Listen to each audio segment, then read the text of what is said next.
मिलवे सर्वाधार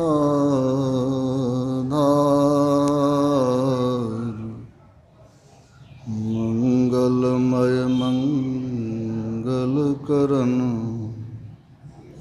विनवा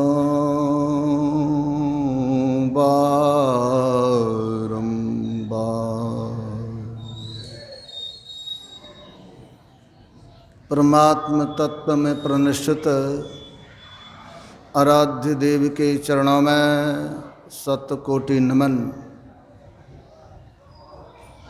आराध्य देव की प्रतिमूर्ति एवं संत मत के वर्तमान आचार्य श्री के चरणों में सत सत नमन। उपस्थित पूज्यपाद स्वामी प्रमोद जी महाराज, स्वामी सत्यप्रकाश जी महाराज एवं अन्य संतजन, आदरणीय धर्म प्रेमी सज्जनों, आदरणीय माताओं एवं भक्तिमती बहनों, अभी हम लोग श्रद्धेय स्वामी सत्यप्रकाश बाबा से बड़ा ही सुंदर ढंग से श्रवण कर रहे थे। जो हमारा जो मन है यही दुखों का कारण है। इस मन के कारण ही हमें जीवन में दुख मिलता है या बंधन मिलता है। इस मन के कार्य को कैसे रोका जाए? अध्यात्मवेत्ताओं ने कहा हमारे यहाँ ये 14 इंद्रियों की मान्यताएं हैं। 5 ज्ञान इंद्रियां हैं, आँख, कान, नाक, जीभ और त्वचा। इस 5 ज्ञान इंद्रियों से इस 5 विषयों का ज्ञान करते हैं। और 5 कर्म इंद्रियां हैं, वह मुंह, हाथ, पैर, गुदा और लिंग। ये 5 कर्म इंद्रियां हैं। इसी 5 इंद्रियों के माध्यम से हम कोई काम को करते हैं। इस 10 इंद्रियों को तो हम लोग जानते हैं, देखते भी हैं, लेकिन 4 अंतःकरण की इंद्रियां हैं जिसको हम लोग देख नहीं पाते हैं। वह सूक्ष्म है। वह 4 अंतःकरण की इंद्रियां कौन सब है? तो मन, बुद्धि, चित्त और अहंकार। मन का काम है किसी बात का संकल्प विकल्प करना, और बुद्धि उसका निर्णय दे देती है। अहंकार से मैंपन का ज्ञान होता है। और चित्त जो है यह स्पंदन का काम करता है, डोलते रहता है। इसी के कारण ये श्वास की क्रिया चलती रहती है। हमारे ऋषियों ने कहा ये जो हमारा मन का संबंध हमारे और सब इंद्रियों से हो जाता है। जब हमारा मन किसी विषयों को सोचने लगता है, उसका चिंतन करने लगता है, तब स्वाभाविक रूप से श्वास की गति तीव्र हो जाती है। और अगर हम विषयों का चिंतन नहीं करते हैं, किसी गहन अध्यात्म तत्व का चिंतन करने लगते हैं, तो स्वतः श्वास की गति धीमी होने लगती है। संतों ने कहा इस श्वास की गति को कैसे कम किया जाए। हमारे ऋषियों ने कई तरह की व्यवस्था दिया। लोगों ने कहा योग कीजिए। योग में भी हठ योग है, योग में भी सहज योग है, कौन सा योग करें। हठ योग का मतलब हठ पूर्वक, बल पूर्वक उसको रोका जाए। लेकिन गुरुदेव कहने की कृपा किए, इसमें हठ पूर्वक किसी कार्य को करने की आवश्यकता नहीं है। यह अगर आपके पास युक्ति है तो युक्ति के माध्यम से आप धीरे धीरे अपने मन को वश कर सकते हैं। ये जो हम लोगों का मन है, मन बड़ा चंचल है। यहाँ से पटना जाने में, दिल्ली जाने में बहुत कम समय लगता मन को, लेकिन प्लेन से भी अगर चलेंगे तो 2-2.25 घंटा में दिल्ली पहुँचेंगे। लेकिन इस मन को जाने में देर नहीं होता, 1 सेकंड में दिल्ली पहुँचता है, लाल किले को देखता है, ताजमहल को देखता है, पुनः लौट के आ जाता है।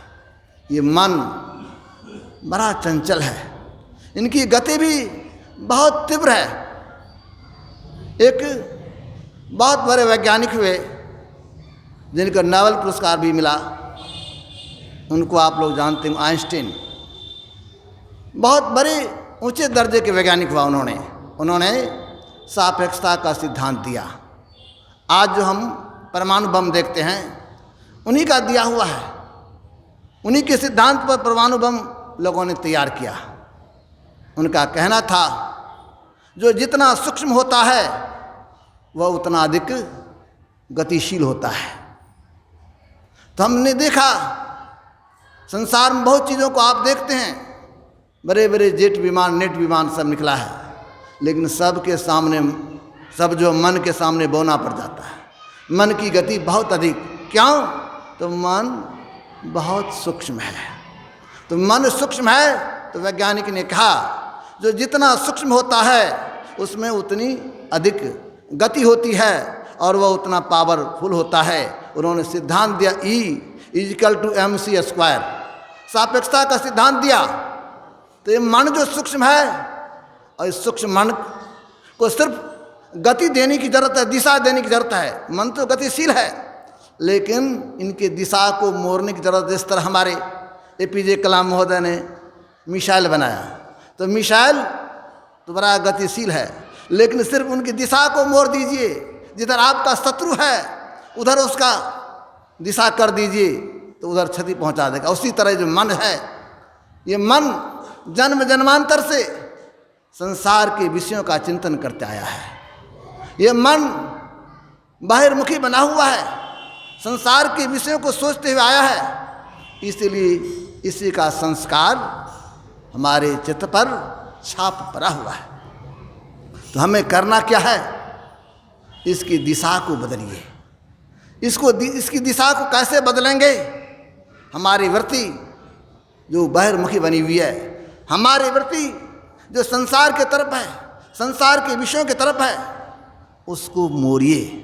संत कबीर साहब ने बड़ा सहज और सरल ढंग से कहा। उन्होंने कहा उलट पाछ ले पैरों पकड़ो पस बटोर। उलटिए और उलट करके पीछे के रास्ते को पकड़िए। पीछे के रास्ता का मतलब क्या हुआ? अभी हमारी वृत्ति बहिर्मुखी है, संसार के विषयों का चिंतन कर रहे हैं। अब करना क्या है? तो बाहर का चिंतन को छोड़ना है और अंतर के चिंतन, अंतर की तरफ अपने वृत्ति को करना है। अपने वृत्ति को अंतर्मुखी करने के लिए क्या करना होगा? अभी स्वामी जी सुना रहे थे, आँख है, आँख से संसार के रूप को देखते हैं। आज ही नहीं, जितने जन्मों में मैंने शरीर को पाया, जिस जिस शरीर में गया, सब में कुछ न कुछ रूप को देखा और उस रूप का छाप हमारे अंतःकरण चित्त पर पड़ा हुआ है। अब जो पड़ा हुआ है, अब जो पड़ गया तो पड़ गया, फिर बाहर का चिंतन न हो, बाहर का विषय रूप न आवे। तो संतों ने कहा ये 5 विषय में सबसे प्रभावकारी क्या है? ये रूप है। रूप सबसे विशेष प्रभावकारी है, इसीलिए रूप को ही रोका जाए। आँख को बंद किया जाए। आँख को बंद करने के लिए क्या करना होगा? संतों ने कहा अगर संसार के रूप जो देखते हैं उसका छाप पड़ता है, इसीलिए आँख बंद कीजिए।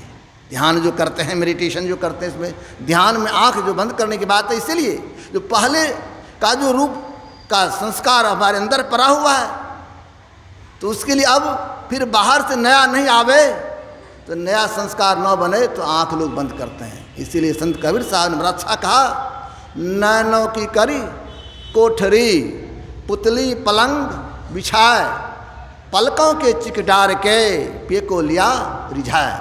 आँख को बंद करेंगे, और जैसे आँख बंद करते हैं तो स्वतः बाहर का नया दृश्य, बाहर का दृश्य रूप का संस्कार आना बंद हो जाएगा। बाहर का आना बंद हो जाता है, लेकिन भीतर में जो पहले से संस्कार पड़ा हुआ है वह बंद नहीं होता है, वह भीतर से फिर निकलना शुरू करता है। तो संतों ने बड़ा अच्छा कहा, जो बाहर से आना बंद हुआ, लेकिन अंतर में जो पहले से पड़ा हुआ है उसको कैसे मिटाएंगे, उसको कैसे समाप्त करेंगे? तो पहले बाहर को बंद करें, और अंतर में संतों ने कहा इसके लिए जो हमारा मन, हमारी वृत्ति संसार के रूप और शब्द में फंसा हुआ है, इसीलिए सहारा गुरुदेव कहा करते थे, विष की दवाई विष होती है, और लोहे को काटने के लिए लोहे का जरूरत पड़ता है। उसी तरह अंतर में जो संस्कार है उसका समन करना चाहते हैं तो एक नाम का सहारा लीजिए। एक नाम मतलब एक मंत्र, एक मंत्र को जपने की जरूरत है।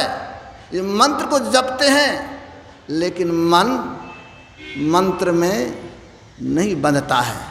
बैठते हैं जप करने के लिए, लेकिन विविध तरह के चिंतन होने लगता है, विविध तरह का गप होने लगता है। संतों ने कहा इसको मिटाना चाहते हैं तो दृढ़ता के साथ एक नाम का जप करते रहिए, एक नाम का जप करते रहिए। मन भागता है, मन को जप में लगा के रखिए। मन भागता है, मन को जप में लगा के रखिए, और धीरे धीरे जप से जब मन लग के रहेगा, जपात सिद्धि, जपात सिद्धि, जप से सिद्धि की बात कहते जप करेंगे तो धीरे धीरे मन, जब मन मंत्र से लगता है, और ये जो हमारा मन संसार के रूपों में फंसा हुआ है, तो नाम से संबंधित रूप का भी चिंतन करने की आवश्यकता है। दरअसल में जिसका जप ठीक ठीक होने लगता है तो उनके अंदर फिर ये जो मानस ध्यान की बात जो कहते हैं, तो उनको परेशानी कम होती है। कठिन तो यह मंत्र जप होता है, लेकिन जप जो धीरे धीरे करते हैं, मन थोड़ा थोड़ा भी जप में लगता है, तो इस मंत्र में शक्ति है। और इसके माध्यम से संतों ने कहा ये जो नाम है, नाम से रूप बंधा हुआ है। गोस्वामी जी महाराज कहते उस परमात्मा का नाम रूप दुई इस उपाधि, उस परमात्मा की नाम और रूप उपाधि है। और नाम और रूप में कौन बड़ा है कौन छोटा है ये कहा नहीं जा सकता है।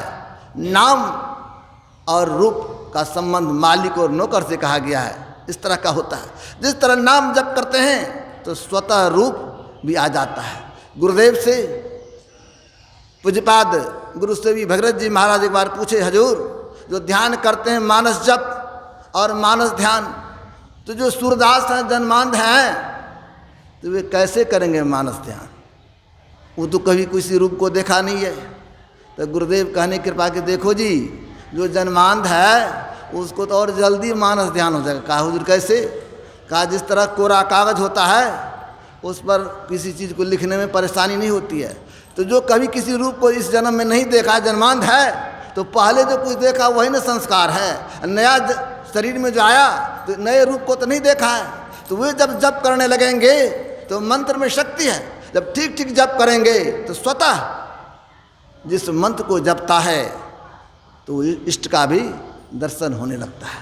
गुरुदेव कहने कृपा किए जो उसको स्वतः उसका मानस ध्यान ठीक ठीक होने लगेगा। तो कहने का मतलब ये अपने मन को धीरे धीरे बस में करना है। इसके लिए संतों ने कहा करत करत अभ्यास के जरमति होत सुजान रस यावत जाते तिल पर परत निशान। भगवान श्री कृष्ण से भी अर्जुन ने कहा था महाराज ये मन बड़ा चंचल है, ये मन बस में नहीं होता है, तो कैसे बस में किया जाए। तो भगवान श्री कृष्ण ने उनके मनोबल को बढ़ाते हुए कहा था अर्जुन घबराने की जरूरत नहीं, मन चंचल है, हवा को बस में करना जैसा कठिन है उसी तरह मन को भी बस में करना कठिन है। जिस तरह सरसों एक बार जब बिखर जाता है तो उसको समेटना ज़रा मुश्किल हो जाता है, लेकिन भगवान कहते हैं घबराने की जरूरत नहीं है। तब अभ्यास और वैराग्य से ये मन धीरे धीरे बस में होगा। अभ्यास मतलब मंत्र जप करें, ध्यान करें, ये अभ्यास करने की आवश्यकता है। और वैराग्य है जो संसार झूठा है, संसार असत्य है, संसार का विषय नाशवान है, संसार नाशवान है, इस तरह का जब चिंतन करेंगे स्वतः जो सत्य है जो सब दिन रहने वाला है मन उधर जाएगा। इसीलिए इसी को वैराग्य कहते हैं। वैराग्य चाहिए और इस तरह का जब चिंतन करेंगे तो स्वतः सिमटा होगा, हमारा मन सिमटेगा। रूप का दर्शन हुआ लेकिन रूप का जो बीज बिंदु है तो फिर बिंदु ध्यान करने का आवश्यकता। और जब सिमटा होगा, जब हमारी दृष्टि टिकेगी, बिंदु का उदय होगा तो स्वतः मन जो फैला हुआ है तो सिमटाव में आया, हमारे वृत्ति सिमटेगा। एक बिंदु पर आया ये भी सिमटाव, लेकिन संतों ने कहा इससे भी काम नहीं चलेगा और सिमटने की आवश्यकता है। संतों ने कहा जैसे बिंदु हुआ तो बिंदु में नाद बोले रैन दिवस सुहावनम, अपने अंदर शब्द सुनने को मिलेगा। इस शब्द के सहारे अपने अंतर में चलेंगे और परमात्मा के पास चले जाएंगे। शब्द के सहारे सारे आवरणों को पार कर लेंगे। हमारे गुरुदेव कहने कृपा की स्थूल सूक्ष्म कारण महाकारण केवल हो के पार, पार गमन सार भक्ति है यह लोहिया में धार। कहते सारे आवरणों को पार कर जाना यही तो भक्ति का लक्ष्य है। भक्ति करेंगे, अपने अंतर में चलेंगे और प्रभु को प्राप्त कर लेंगे। जो कोई प्रभु को प्राप्त कर लेते हैं तो उनका जीवन सुखमय हो जाता है। जो भक्ति करते हैं, गुरुदेव कहने कृपा की, जो भक्ति करेंगे, सत्संग करेंगे, उनको मोटे अनाज और मोटे वस्त्र की कमी नहीं होगी। मतलब संसार का तो जीवन सुखमय होगा ही, और जो ध्यान भजन ठीक ठीक करेंगे अंत में यहाँ से जो जाएंगे परमात्मा लोक में जाएंगे, वहाँ का भी जीवन उनका सुखमय हो जाएगा। इसलिए भगवान श्री राम ने बड़ा अच्छा कहा, जो परलोक यहाँ सुख चाहूँ। अगर आप यहाँ भी सुख से रहना चाहते हैं और इसके बाद का भी जीवन आपका सुखमय हो, इसके लिए भक्ति कीजिए। और कौन सा भक्ति? तो भक्ति स्वतंत्र सकल सुखाणी बिन सत्संग न पावहि प्राणी। कहते वो कौन सा भक्ति? तो स्वतंत्र भक्ति, जिसको भगवान श्री राम स्वतंत्र भक्ति कहते हैं। उसी को हम पराभक्ति भी कह सकते हैं, उसी को हम सूक्ष्म भक्ति कह सकते हैं। वो सूक्ष्म भक्ति जो हमारे यहाँ संतों ने कहा, जो दृष्टि योग और नादानुसंधान में जो सार शब्द की पकड़ हो जाएगी तो वह पूर्ण रूप से स्वतंत्र भक्ति हो जाएगी। जो उस सार शब्द को पकड़ लेगा तब उसके माध्यम से प्रभु के पास चले जाएंगे, और जो प्रभु के पास चले जाएंगे तब उनका जीवन सुखमय हो जाएगा। वैसे महापुरुष का जीवन यहाँ भी सुखमय होता है और इसके बाद का भी जीवन सुखमय होता है। दोनों जीवन अगर सुखमय बनाना चाहते हैं तो ध्यान भजन करें, सत्संग करें। और ध्यान भजन करने के लिए किसी वेश विशेष की आवश्यकता नहीं है। घर गृहस्थी में रहिए, बाल बच्चे परिवार के साथ रहिए, लेकिन ध्यान भजन करते रहिए। ध्यान भजन करने की आवश्यकता है, इसके लिए कहीं जाने की जरूरत नहीं है। घर में जोग भोग घर ही में, घर तजी बन नहीं जावे, बन के गए कल्पना उपजय तब तो कहाँ समावे। कहीं जाने की जरूरत है, अपने घर में रहिए और ध्यान भजन करते रहिए। ध्यान भजन करते रहिएगा। गुरुदेव कहा करते थे, भोजन छूट जाए लेकिन भजन नहीं छोड़िए। भजन करते रहेंगे तो एक न एक दिन परमात्मा को प्राप्त करेंगे। हमारा यह लोक और परलोक दोनों संवरेगा। इन्हीं के साथ मैं अपने वाणी को विराम दे रहा हूँ। श्री सद्गुरु महाराज।